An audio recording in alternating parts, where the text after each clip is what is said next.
আসসালামু আলাইকুম, সবাইকে সায়েন্স কেয়ার একাডেমির পক্ষ থেকে শুভেচ্ছা এবং অভিনন্দন। আজ আমি তোমাদের কোষ ও এর গঠন চ্যাপ্টার থেকে কোষঝিল্লি টপিকটা নিয়ে আলোচনা করব। তো আমরা এর আগে পড়েছিলাম যে কোষের স্ট্রাকচার, কোষ দেখতে কেমন, তারপর হচ্ছে কোষের গঠন, কোষ কাকে বলে, এর সংজ্ঞা। তো কোষঝিল্লি জিনিসটা কি, আমরা যখন কোষের গঠন পড়েছিলাম ছবিটা সহ, তো তখন দেখেছিলাম যে কোষপ্রাচীরের নিচেই প্রোটোপ্লাজম দিয়ে হচ্ছে কোষটা ঘিরে থাকে। তো এই কোষপ্রাচীরের নিচে যে প্রোটোপ্লাজমটাকে যে সমুদ্রের যে সজীব একটা উপাদান দিয়ে ঘিরে থাকে, এই সজীব উপাদানগুলোকে আমরা বলতেছি যে কোষঝিল্লি। তো কোষঝিল্লিটা কি, কোষ প্রাচীরের ঠিক নিচে যে সমস্ত প্রোটোপ্লাজমকে ঘিরে যে সমুদ্রের সজীব বস্তু এই ঝিল্লি থাকে, সজীব যে ঝিল্লি থাকে, এটাকে আমরা হচ্ছে প্লাজমা মেমব্রেন বা হচ্ছে কোষঝিল্লি বলতেছি। তাহলে কোষঝিল্লিটা কি? কোষঝিল্লিটা হচ্ছে কোষ প্রাচীরের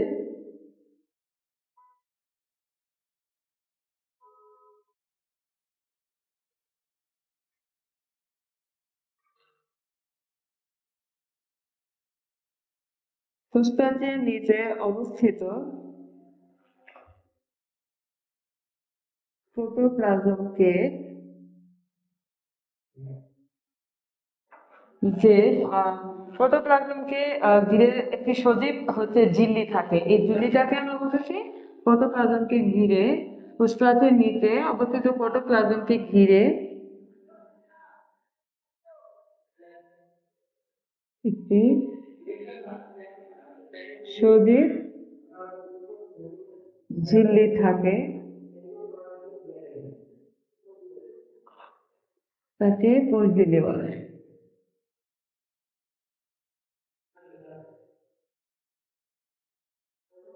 এটা তো হচ্ছে কোষঝিল্লি সম্পর্কে একটা সাধারণ ধারণা যে কোষঝিল্লি আসলে জিনিসটা কি। এটা হচ্ছে প্রোটোপ্লাজমকে ঘিরে যে সজীব ঝিল্লিটা থাকে তা হচ্ছে কোষঝিল্লি। এছাড়াও বই আমাদের একটা সুন্দর সংজ্ঞা আছে যে একটা মাতৃকা, সাইটোপ্লাজমীয় মাতৃকা, অর্ধতরল সজীব কোষ।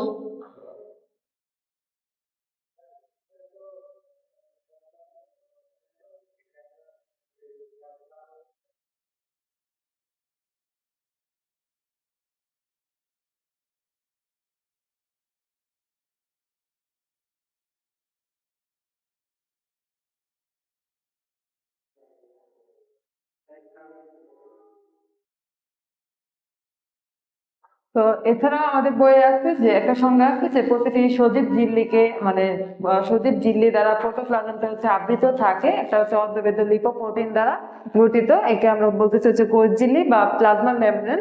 আর এটা হচ্ছে একটা নর্মাল কোষঝিল্লি সম্পর্কে ধারণা। এখন আছে হচ্ছে কোষঝিল্লি নামকরণ করেছেন কে, বা কোষঝিল্লি আর কে কি নাম আছে। তো আমরা প্রথমেই যদি বলি যে বিজ্ঞানী নাগেলি বলেছেন, আহ বিজ্ঞানী নাগেলির মতে হচ্ছে কোষঝিল্লির আরেকটা নাম হচ্ছে প্লাজমা মেমব্রেন। নাগেলির মতে হচ্ছে প্লাজমা মেমব্রেন।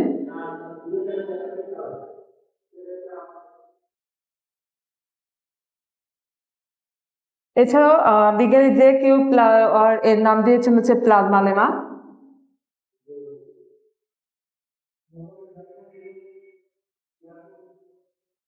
Plasma lemma. এছাড়াও একে হচ্ছে কোষঝিল্লিকে বায়োপ্লাস্ট বলা হয়।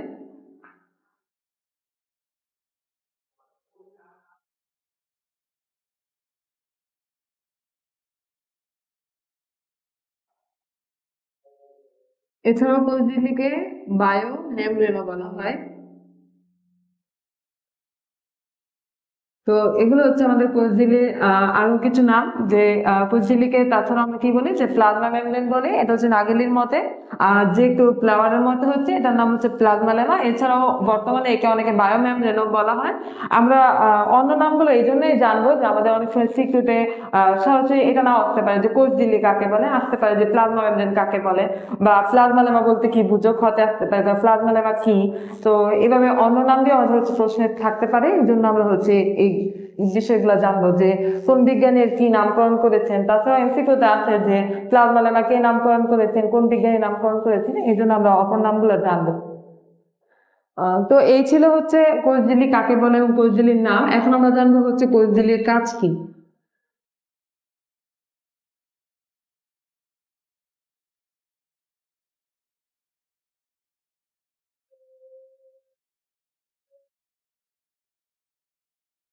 তো এখন জানবো হচ্ছে কোষ ঝিল্লির কাজ।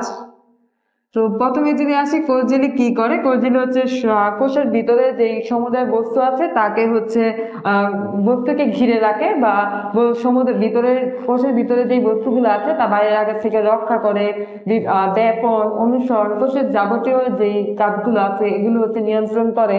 তাছাড়া হচ্ছে কোষের ভিতরে বস্তুকে এক জায়গা থেকে আরেক জায়গায় স্থানান্তরে সাহায্য করে। তো আমরা মেইন যেই ইম্পর্টেন্ট যে কাজগুলো এগুলো একটু জানতে হবে আমাদের। তো কোচের কাজ হচ্ছে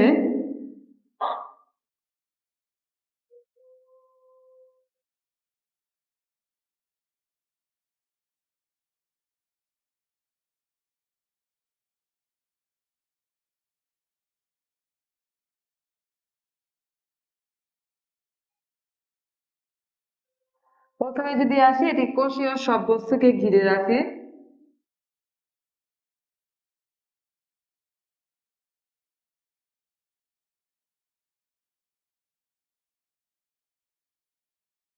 কোষীয় সব বস্তুকে ঘিরে রাখে, এটা হচ্ছে কোষঝিল্লির 1 নাম্বার কাজ। তাছাড়া হচ্ছে বাইরের আঘাত থেকে কোষের ভিতরে উপাদানগুলোকে রক্ষা করে,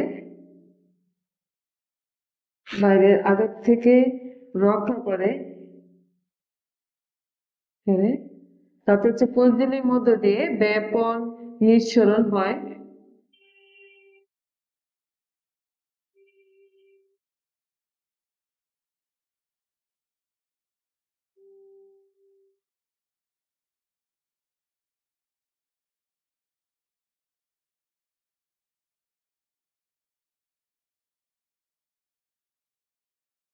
তাছাড়াও এটা হচ্ছে কোষীয় বস্তু স্থানান্তর করে, কোষের ভিতর থেকে বাইরে এবং বাইরে থেকে ভিতরে হচ্ছে বস্তু বাইরে থেকে ভিতরে বস্তু স্থানান্তর করে।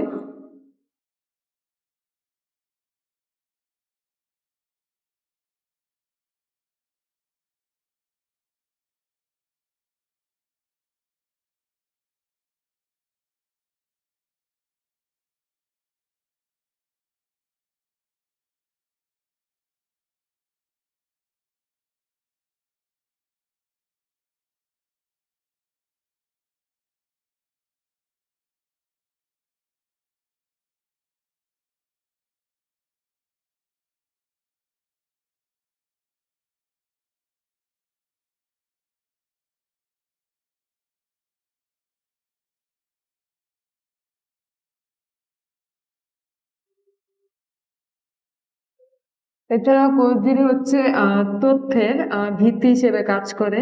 তথ্যের ভিত্তি হিসেবে যেমন হচ্ছে হরমোন, নিউরোট্রান্সমিটার ইত্যাদি তথ্য স্থানান্তরে কাজ করে।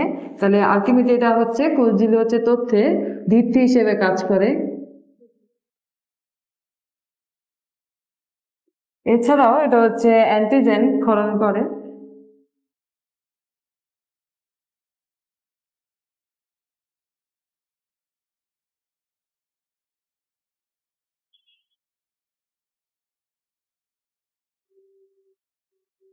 অ্যান্টিজেন এবং হচ্ছে এনজাইম ক্ষরণ করে।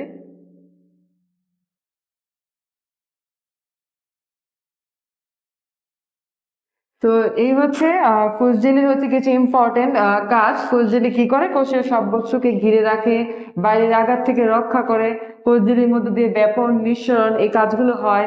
তাছাড়া হচ্ছে কোষের ভিতর থেকে বাইরে এবং বাইরে থেকে ভিতরে বিভিন্ন কোষীয় যে বস্তু উপাদানগুলো আছে এগুলো স্থানান্তরে সাহায্য করে, এনজাইম ক্ষরণে সাহায্য করে, এনজাইম অ্যান্টিজেন ইত্যাদি। তাছাড়াও হচ্ছে যেমন হরমোন, নিউরোট্রান্সমিটার ইত্যাদি তথ্যের ভিত্তিরূপে হিসেবে কাজ করে। এই ছিল আমাদের হচ্ছে কোষঝিল্লির কাজ। এখন আমরা পড়বো হচ্ছে কোষঝিল্লির স্ট্রাকচার বা কোষঝিল্লি স্ট্রাকচারটা হচ্ছে বিভিন্ন বিজ্ঞানী বিভিন্ন মতবাদ দিয়েছেন। মানে একটা হচ্ছে কোষঝিল্লিটা দেখতে কেমন, মানে গাঠনিক স্ট্রাকচার গঠন করবো আমরা।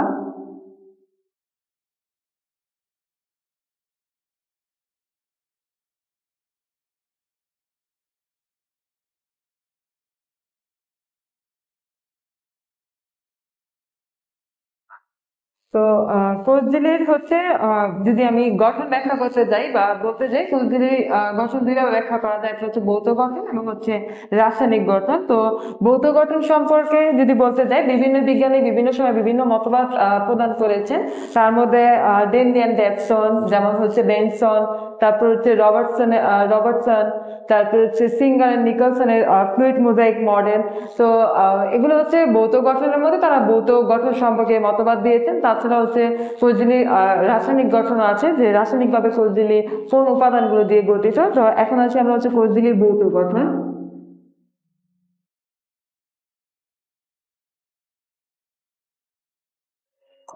তো কোষঝিল্লি আমরা একটু আগে যেটা বললাম যে কোষঝিল্লি ভৌত গঠন নিয়ে বিভিন্ন সময় বিভিন্ন বিজ্ঞানীরা মতবাদ প্রদান করেছেন। যদি প্রথমে আসে যে সর্বপ্রথম হচ্ছে বিজ্ঞানী ডেনলি অ্যান্ড ডেভসন কোষঝিল্লির এক ভৌত গঠনের একটা মতবাদ দিয়েছেন, যার নাম হচ্ছে স্যান্ডউইচ মতবাদ। তো প্রথমে আসে হচ্ছে বিজ্ঞানী আহ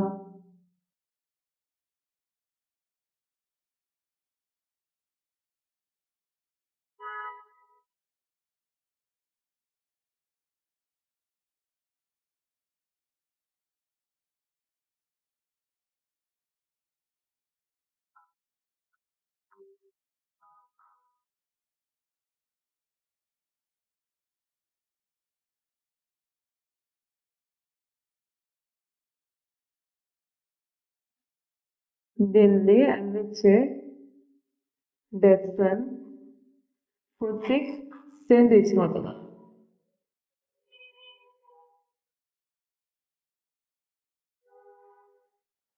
তো প্রথমে আসি যে কোষঝিল্লির ভৌত গঠন ব্যাখ্যা করতে, যে প্রথমে হচ্ছে ডেনলি অ্যান্ড ডেভসন কর্তৃক হচ্ছে সেন্ডউইচ মতবাদ প্রদান করেছেন তারা। তো তাদের সেন্ডউইচ মতবাদটা আমরা একটু যদি ব্যাখ্যা করে বলি যে সেন্ডউইচ মতবাদটা কি।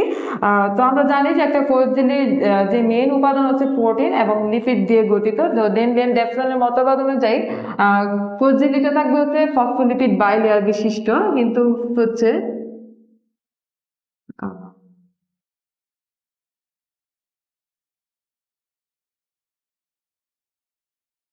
প্রোটিন, আমরা জানি কোষঝিল্লির একটা উপাদান হচ্ছে প্রোটিন, আর একটা হচ্ছে লিপিড স্তর, ফসফোলিপিড।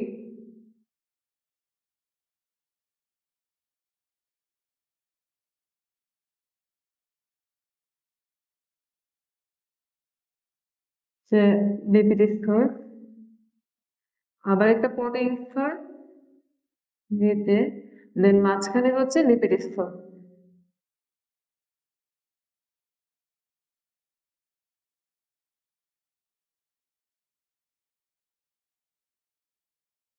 তো ডেন ড্যাটসনের মতবাদ অনুযায়ী যে এটাকে বলা হয়েছে যে স্যান্ডউইচ মতবাদ। কেন বলা হয়েছে স্যান্ডউইচ মতবাদ? কারণ হচ্ছে এর প্রথম একটা হচ্ছে প্রোটিন স্তর থাকবে, প্রোটিন স্তর। দেন এই প্রোটিনের মাঝখানে লিপিড গুলো গঠিত থাকবে। দেন আবার একটা প্রোটিন স্তর, আরো একটা প্রোটিন স্তর।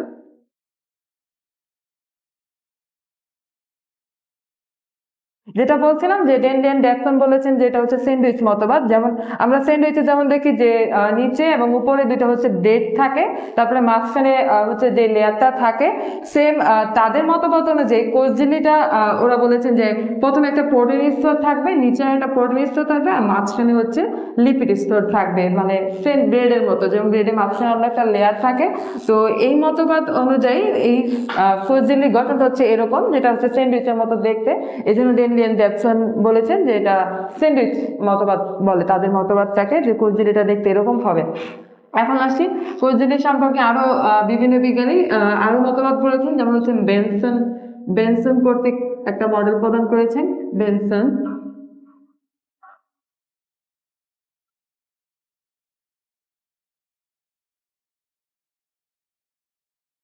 যেটাকে হচ্ছে বেনসনস মডেল বলা হয়।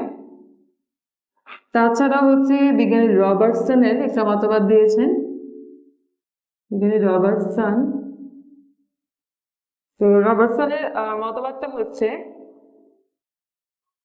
Unit ন্যামডেন hypothesis.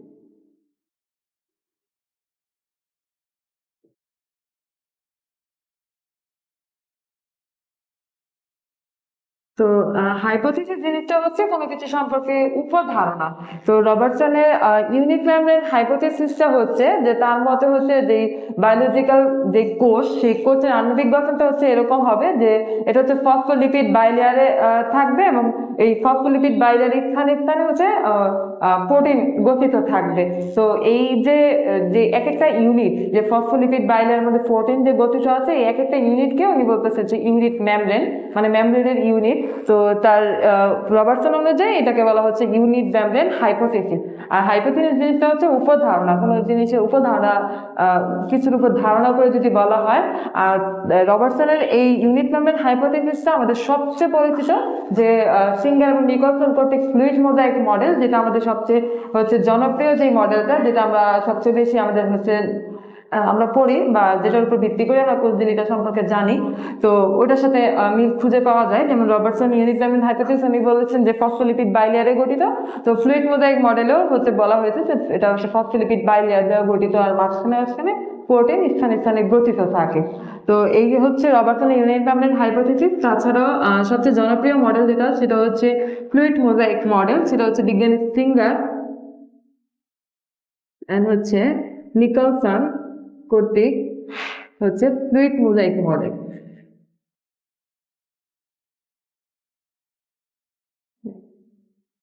তো এই ছিল কোষঝিল্লির ভৌত গঠন সম্পর্কে বিভিন্ন বিজ্ঞানীদের বিভিন্ন মতবাদ। তো আমরা এখন ফ্লুইড মোজাইক মডেলটা একটু বিস্তারিত ভালোভাবে জানবো, কারণ ফ্লুইড মোজাইক মডেলটা হচ্ছে আমাদের সবচেয়ে জনপ্রিয় মডেল।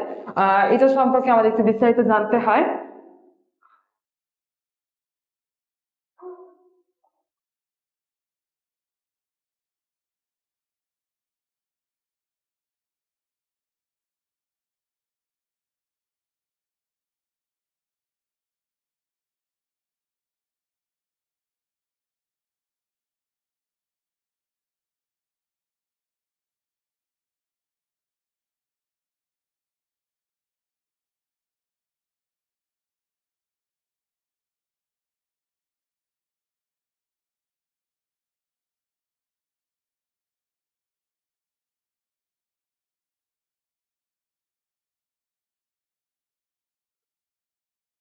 তো এখন আমরা পড়বো হচ্ছে ফ্লুইড মোজাইক মডেল।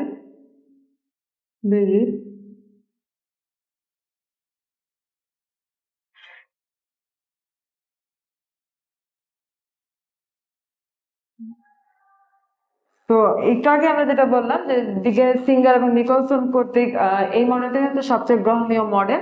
তারা যদি শুরুতেই বলি যে এই মডেল ফ্লুইড মোজাইক মডেল অনুযায়ী হচ্ছে এটা হচ্ছে ফসফোলিপিড বাইলেয়ার দ্বারা গঠিত। তো ফসফোলিপিড বাইলেয়ারে গঠিত, আমাদের একটু ছবিটা আঁকি।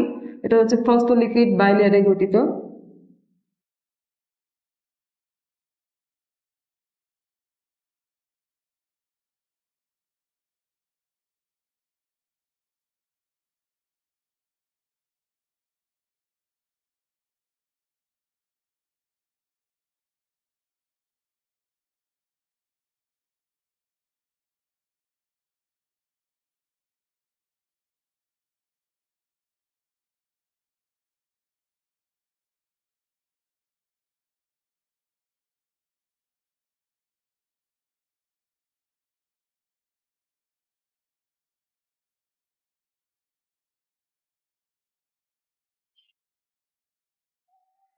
তো এই হচ্ছে আমাদের ফসফোলিপিড বাইলেয়ার।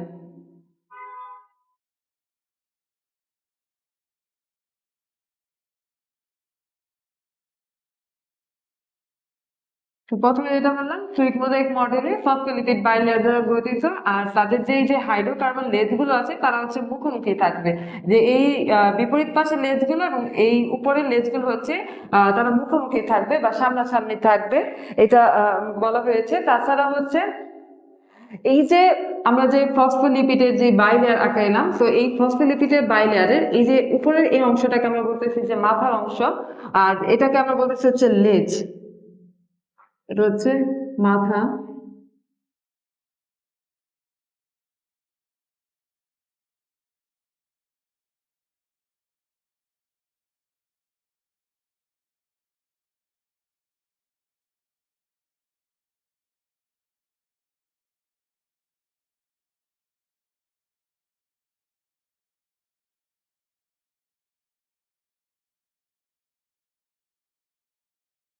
তো আমরা যে বললাম যেটা ফসফোলিপিড বাইলেয়ারের মধ্যে যে এই যে আমি যদি একটা ফসফোলিপিড অণুকে আলাদা করি, যে এটাকে আমরা বলতেছি যে মাথা, এটাকে আমরা ফসফেট।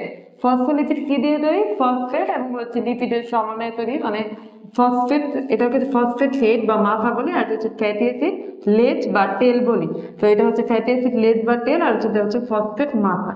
এখন এই তো গেল যে ফ্লুইড মোজাইক মডেল হিসেবে এটা ফসফোলিপিড বাইলেয়ারে গঠিত থাকে এবং লেজগুলো সামনাসামনি থাকে, আর হচ্ছে একটা ফসফেট মাথা এবং হচ্ছে লেজ বিশিষ্ট থাকে ফসফোলিপিড যে বাইলেয়ারে।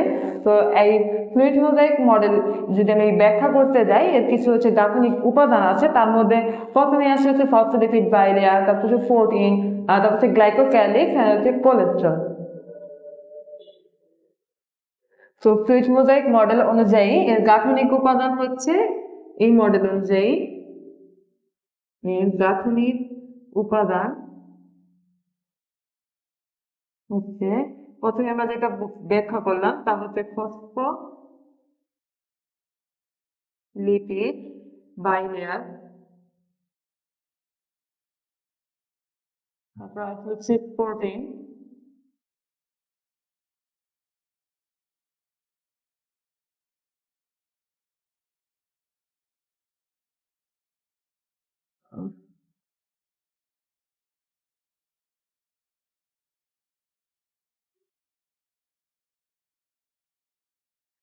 গ্লাইকোক্যালিক, এন্ড হচ্ছে কোলেস্ট্রল।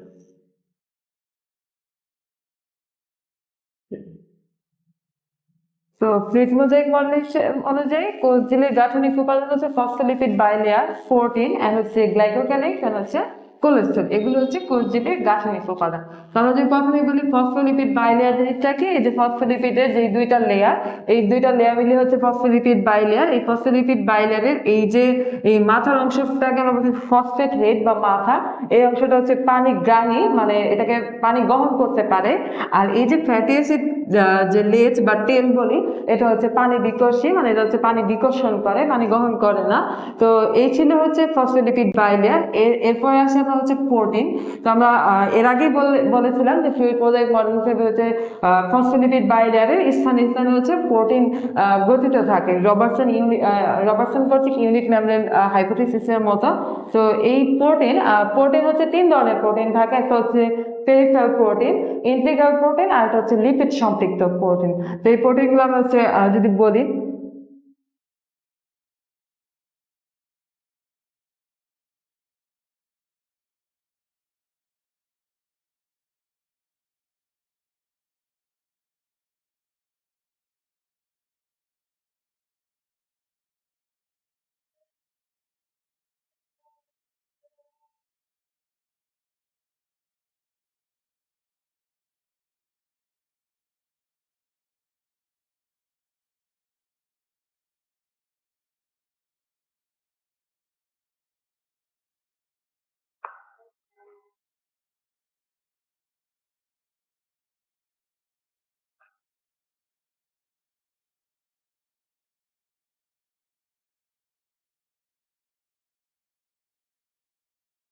তো প্রোটিনের মধ্যে কি কি আছে, একটা হচ্ছে পেরিফেরাল প্রোটিন,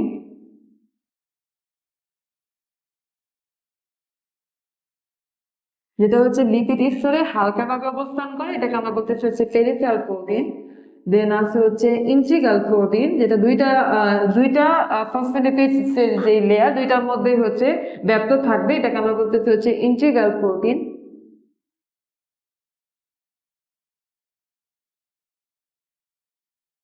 আরেকটা হচ্ছে লিপিড সম্পৃক্ত প্রোটিন, যেটা লিপিড পোরের মধ্যে অবস্থান করবে, প্রোটিন, যেটা হচ্ছে লিপিড সম্পৃক্ত প্রোটিন হচ্ছে লিপিড কোরের মধ্যে অবস্থান করবে। এখন এই প্রোটিনের কথা বলার সময় একটু বলি, যেটা হচ্ছে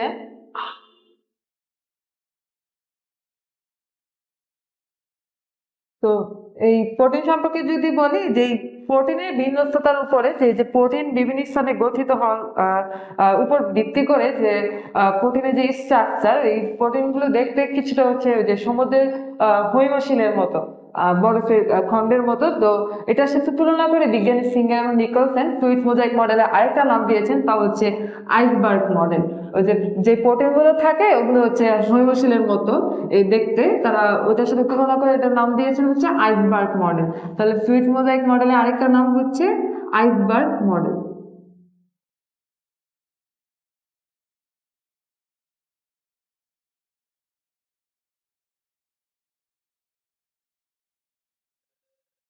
আহ, এই তো এই ছিল যে প্রোটিন গুলো হচ্ছে এর সাথে তুলনা করে এটাকে বলা হয়েছে যে আইসবার্গ মডেল।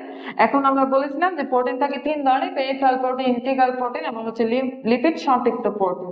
তো পেরিফেরাল প্রোটিনটা থাকে হচ্ছে যে লিপিড স্তরে হালকাভাবে বিন্যস্ত থাকে। এই যে এটা হচ্ছে আমাদের পেরিফেরাল প্রোটিন, পেরিফেরাল প্রোটিন। আর ইন্টিগ্রাল প্রোটিনটা হচ্ছে দুইটা লেয়ারে হচ্ছে সমভাবে ব্যাপ্ত থাকবে, মানে দুইটা লেয়ারের মাঝখানে ব্যাপিত থাকবে, এটাকে আমরা বলতেছি হচ্ছে ইন্টিগ্রাল প্রোটিন,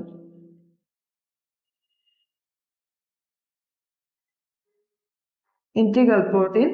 আর আরেকটা বলেছি হচ্ছে লিপিড সম্পৃক্ত প্রোটিন। লিপিড সম্পৃক্ত প্রোটিনটা হচ্ছে যে লিপিড কোরের মধ্যে যে লিপিড কোরের মধ্যে সাথে তার হচ্ছে সম্পৃক্ততা থাকবে, এটাকে আমরা বলতেছি লিপিড সম্পৃক্ত প্রোটিন।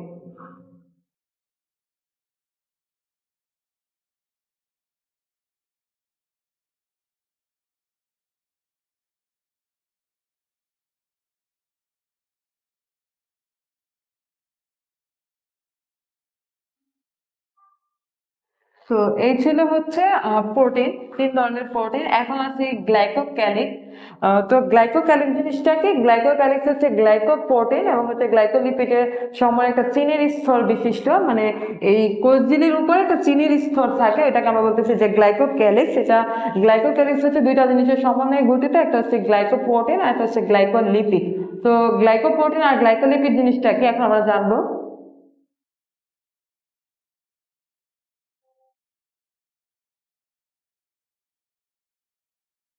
তো আমরা যদি বলি যে গ্লাইকোক্যালিক্সটা হচ্ছে গ্লাইকোপ্রোটিন প্লাস হচ্ছে গ্লাইকোলিপিড, লিপিড। তো এই গ্লাইকোপ্রোটিন, গ্লাইকো মানে গ্লুকোজ থেকে আসে কথাটা, তাহলে হচ্ছে কার্বোহাইড্রেটের সাথে যখন প্রোটিন সমন্বয়ে থাকবে তখন এটাকে আমরা বলবো হচ্ছে গ্লাইকোপ্রোটিন। তো আমরা কি বললাম যে কার্বোহাইড্রেটের সাথে যখন প্রোটিন থাকবে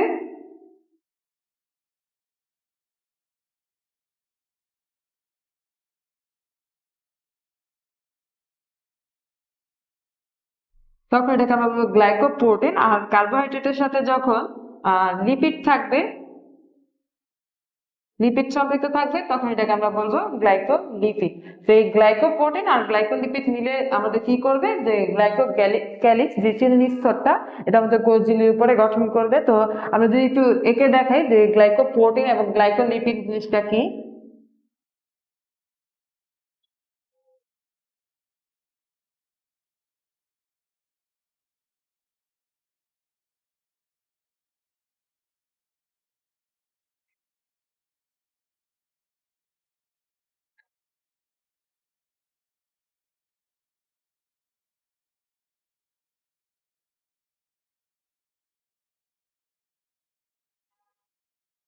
তো প্রথমে আছে হচ্ছে গ্লাইকোপ্রোটিন। গ্লাইকোপ্রোটিনটা আমরা কি কি বলেছিলাম যে কার্বোহাইড্রেটের সাথে যদি প্রোটিন সম্পৃক্ত থাকে, তো এটা যদি আমার প্রোটিন হয়, এটার সাথে আমার কার্বোহাইড্রেট শৃঙ্খল যদি যুক্ত হয়,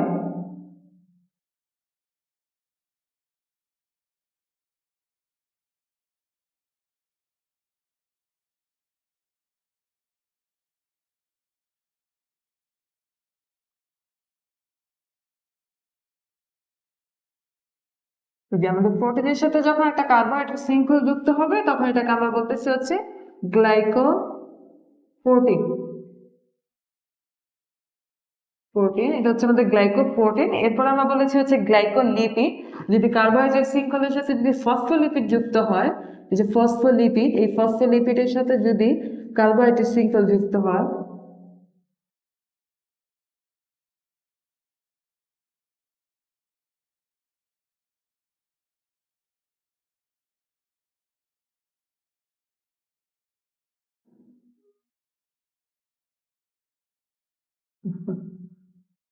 যদি কার্বাইড শৃঙ্খলের সাথে এই যদি ফসফোলিপিডের যদি সংযুক্ত হয় তখন এটাকে আমরা বলতেছি হচ্ছে গ্লাইকোলিপিড। তো এই ছিল হচ্ছে এটা হচ্ছে কি বললাম, গ্লাইকোলিপিড।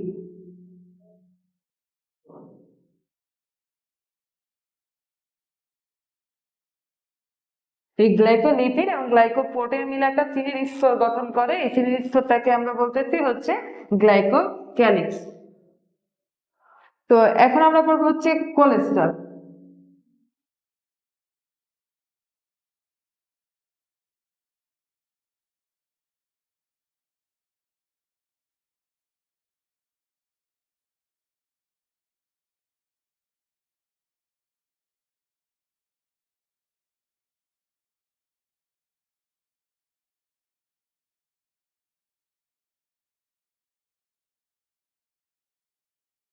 কোলেস্ট্রলটাও এরকম হচ্ছে ফসফোলিপিডের মাঝখানে মাঝখানে মাঝখানে থাকে কোলেস্ট্রল।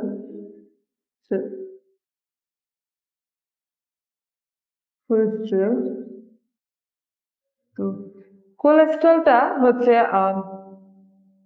কোলেস্ট্রলটা হচ্ছে একটা লিপিড জাতীয় পদার্থ, তবে এটা ফ্যাটি অ্যাসিড বা তেল নয়। তো কোলেস্ট্রলটা এরকম হচ্ছে গ্লাইকো ফসফোলিপিডের মাঝখানে মাঝখানে অবস্থিত থাকে। তো কোলেস্ট্রল আমরা যখন তখন বলেছিলাম যে ফসফোলিপিড একটা ফসফেট হেড থাকে, এটা হচ্ছে পানিগ্রাহী, এবং হচ্ছে একটা হচ্ছে লিপিড সম্পৃক্ত হচ্ছে লিপিড যেই তেল থাকে বা লেজ থাকে এটা হচ্ছে পানি বিকোষী। তেল হচ্ছে কোলেস্ট্রলেরও হচ্ছে যে মাথার অংশটা হচ্ছে পানিগ্রাহী এবং হচ্ছে নিচের দিকে যে লেজের অংশটা এটা হচ্ছে পানি বিকোষী। তো এই ছিল হচ্ছে গাঠনিক উপাদানগুলো, যে ফসফোলিপিড, বাইলেয়ার, প্রোটিন, গ্লাইকোক্যালিক্স এবং কোলেস্ট্রলের সমন্বিত এই যে ফ্লুইড মোজাইক মডেলটা। তো ফ্লুইড মোজাইক মডেলের আরেকটা পার্ট আছে, তার হচ্ছে এটা হচ্ছে হাইড্রোক্সিল। তো ফ্লুইড মোজাইক মডেল অনুযায়ী এর আরো কিছু কথা আছে, যে যেটা আমি বললাম যে ফ্লুইড কর্তৃক হচ্ছে মোজাইক মডেল।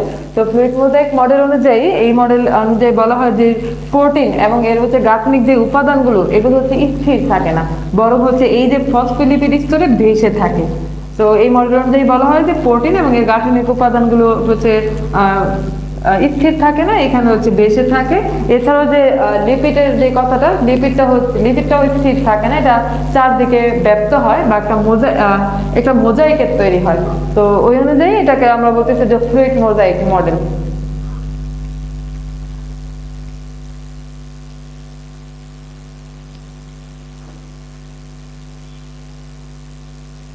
এই যে লিপিড অণুটা যে তরল পদার্থের মতো যে এই যে পাশে ব্যপ্ত হয়, যে স্থির থাকে না, অক্ষ বরাবর ঘুরতে থাকে। তো এই ঘোরার কারণে এটাকে আমরা বলতেছি এটা এই যে মুভমেন্টটা যে তৈরি হয় এটাকে বলা হয় যে ফ্লিপ ফ্লপ মুভমেন্ট। লিপিডের যে ব্যপ্ত হওয়াটাকে এটাকে কি বলি, লিপিড যে ব্যপ্ত হয়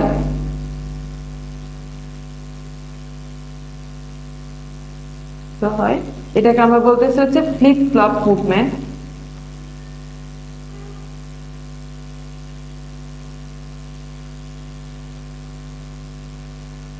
তো এই ছিল আমাদের ফ্লুইড মোজাইক মডেল বিস্তারিত ভাবে আমরা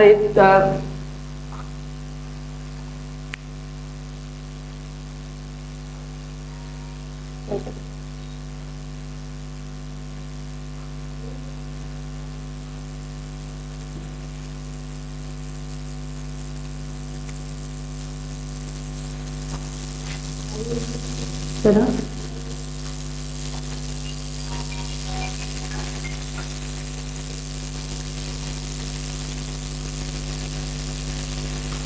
হ্যালো ভাইয়া। হ্যাঁ বলো। আমার মনে হয় বাসায় গেছে, আব্বু তো বাসায়।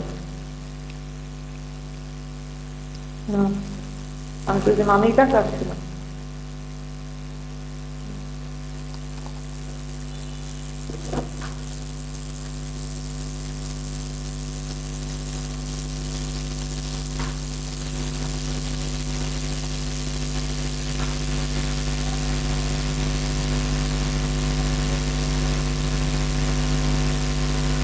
হচ্ছে কোষঝিল্লির ভৌত গঠন, এখন আমরা পড়বো হচ্ছে রাসায়নিক গঠন। তো কোষঝিল্লির রাসায়নিক গঠন।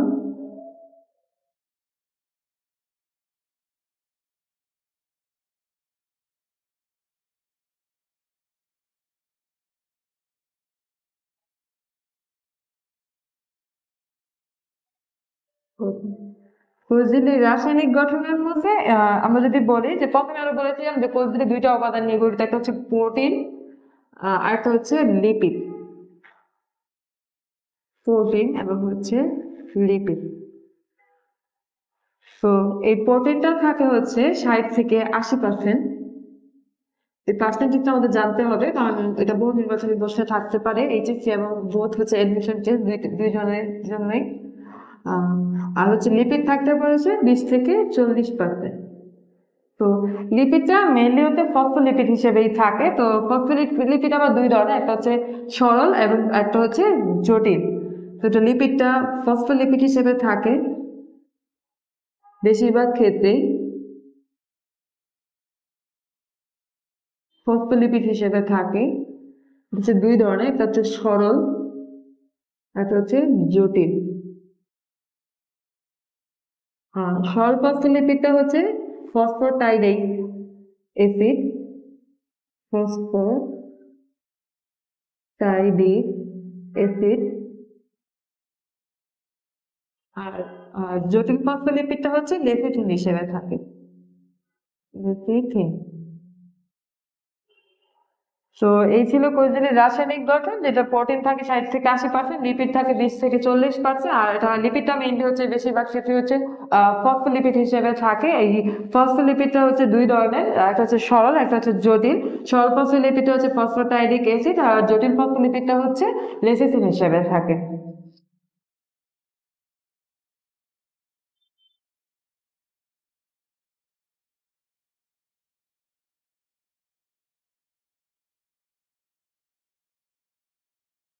সাইটোপ্লাজমীয় অঙ্গাণু, সাইটোপ্লাজম। সাইটোপ্লাজম, সাইটোপ্লাজম জিনিসটা কি? এটা হচ্ছে আমরা যে কোষঝিল্লি পড়লাম, তারপর কোষঝিল্লির মধ্যে বললাম যে প্রোটোপ্লাজম আছে। এখন আমরা বিভিন্ন অঙ্গাণুও পড়েছিলাম, যখন কোষের গঠন দেখেছি তখন বিভিন্ন অঙ্গাণু দেখেছিলাম, যে যেমন হচ্ছে ক্ষুদ্র অঙ্গাণু, মাইটোকন্ড্রিয়া, রাইবোজোম, তারপর হচ্ছে গলগি বডি, এন্ডোপ্লাজম রেটিকুলাম, তারপর নিউক্লিয়াসও আমরা দেখেছিলাম যে কোষের মধ্যে সুগঠিত নিউক্লিয়াসও থাকে। তো ওই যে নিউক্লিয়াস ব্যতীত যে প্রোটোপ্লাজমের যেই অংশটা আছে, নিউক্লিয়াস ব্যতীত, ওইটাকে আমরা বলতেছি হচ্ছে সাইটোপ্লাজম। তো সাইটোপ্লাজমটা কি? নিউক্লিয়াসের বাইরে অবস্থিত।